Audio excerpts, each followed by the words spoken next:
కొత్తగా ఎన్నికై మొదటిసారి ఈ సభలో మాట్లాడే అవకాశం ఇచ్చినందుకు మీకు ప్రత్యేక ధన్యవాదాలు తెలుపుకుంటున్నాను అధ్యక్ష. మెయిన్గా ముందుగా మా నారాయణపేట్ నియోజకవర్గం అంటే ఎప్పుడైనా గుర్తొచ్చేది వెనుకబడ్డ ప్రాంతం, ఎప్పుడు కూడా పట్టించుకోలేదు, నీళ్ళ సమస్య చాలా ఎక్కువగా ఉంటుంది.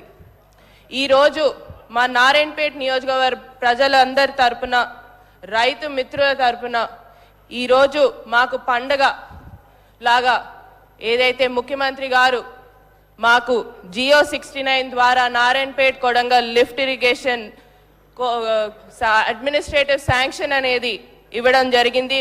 2,945 కోట్లు ఇవ్వడం జరిగింది.